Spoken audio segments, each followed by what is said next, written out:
주식 돌직구 팟캐스트입니다.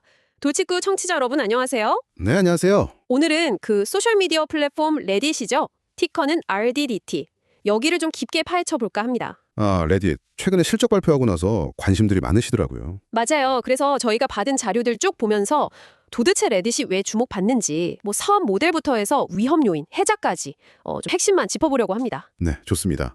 레딧이 그냥 단순 소셜미디어는 아니고요. 좀 독특한 커뮤니티 중심 생태계를 가진 곳이거든요. 커뮤니티 중심이요? 네. 그리고 요즘엔 광고 말고도 데이터 라이센싱이라고 이게 또 새로운 수익 모델로 떠오르고 있어요. 아, 데이터 라이센싱.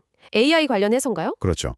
근데 뭐 물론 경쟁도 치열하고 위험 요소도 만만치 않으니까요. 오늘 그런 현재 상황이랑 미래 가능성 한번 다각도로 보시죠. 네, 좋습니다. 그럼 바로 본론으로 레딧이 돈은 어떻게 버나요? 역시 광고가 제일 큰가요? 네, 맞아요. 2024년 기준으로 보면 매출의 거의 한 91%그 정도가 광고입니다. 91% 압도적이네요. 네, 뭐 클릭당 비용, CPC나 노출당 비용, CPM 이런 다양한 광고 상품들이 있고요. 근데 주목할 만한 게 최근에 구글 같은 회사들이랑 AI 학습용 데이터 라이센스 계약을 맺었어요. 아하, 그게 기타 수익으로 잡히는 거군요. 네, 그래서 기타 수익 비중이 늘고 있는데 이게 앞으로 얼마나 커질지가 관건입니다. 그냥 부수입 정도가 아닐 수도 있거든요. 데이터 라이센싱이라 AI 시대에 정말 중요해질 수도 있겠네요. 음. 그럼 최근 실적은 어땠습니까? 2분기 매출이 5억 달러 가깝고 전년 대비 78% 늘었다던데요. 네, 78%면 엄청난 성장이죠. 근데 이제 작년 실적이 좀 안 좋았던 기저효과도 어느 정도는 감안해야 합니다. 아, 그렇군요. 기저효과. 네, 그리고 매출 대부분 한 82% 정도가 미국에서 나오고요.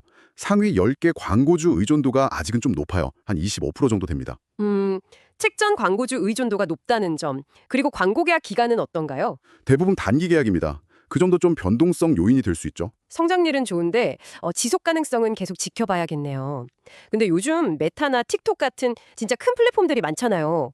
레딧만의 차별점, 경쟁력은 뭘까요? 바로 그게 레딧의 핵심인데요. 서브 레딧이라고 하죠. 관심사 기반 커뮤니티요. 아, 그 게시판 같은 거요? 네, 맞아요.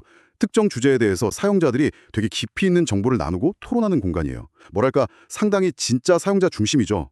이게 다른 거대 플랫폼이랑 다른 점입니다. 확실히 뭔가 전문적인 정보나 특정 취미 정보 찾을 때 레딧을 쓰는 경우가 있긴 하죠. 그렇죠.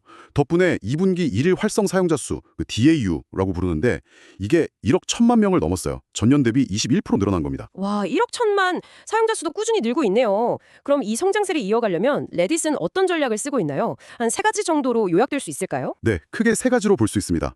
첫째는 당연히 사용자 기반 확대고요. 특히 해외 시장 공략이랑 AI 번역 같은 걸로 제품 혁신을 하려고 해요. 해외 시장이랑 AI 번역? 네.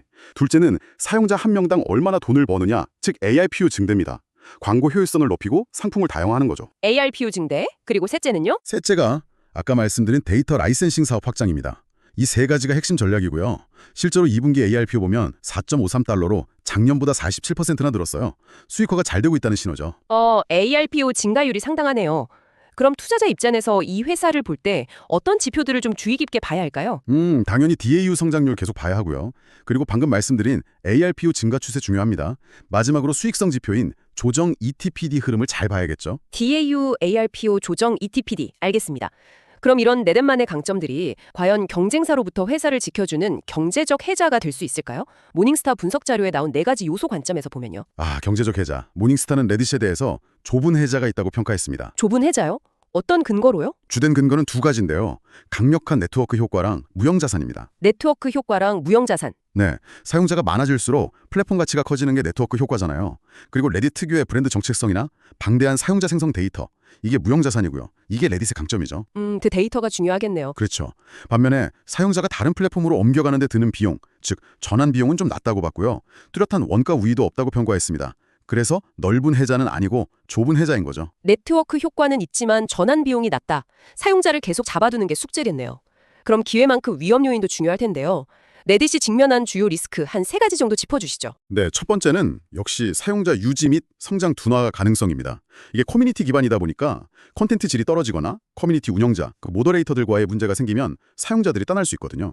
커뮤니티 관리가 중요하군요. 두 번째 리스크는요? 두 번째는 광고 사업 자체의 변동성입니다. 경기가 안 좋아지면 기업들이 광고 예산부터 줄이잖아요. 그렇죠. 그런 경기 영향도 받고 또 메타나 구글 같은 거대 플랫폼과의 경쟁도 계속 심해질 거고요.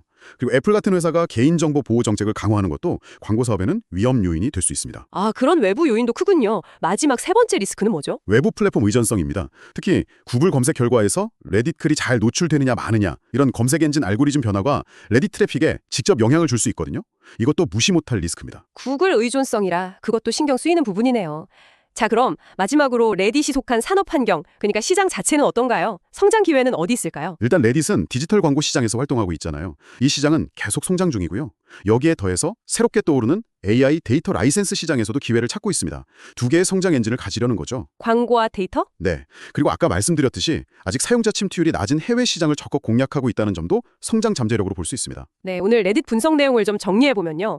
확실히 강력한 커뮤니티 기반, 그리고 데이터라는 잠재적 성장 동력을 가진 상당히 흥미로운 기업인 것 같습니다. 성장세도 빠르고요. 맞아요. 하지만 동시에 광고 시장 경쟁 심화, 또 사용자 유지 문제, 구글 같은 외부 플랫폼 의존성 같은 과제들도 분명해 보입니다. 네, 정확합니다.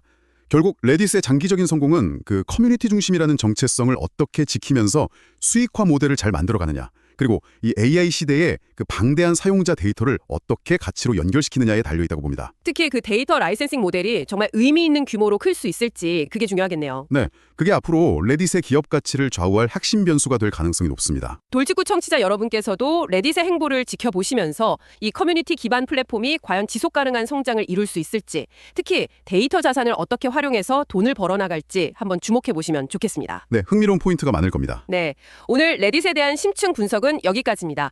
다음 시간에도 저희 돌직구 청취자 여러분께 유익한 정보로 찾아뵙겠습니다. 주식 돌직구 팟캐스트였습니다. 감사합니다.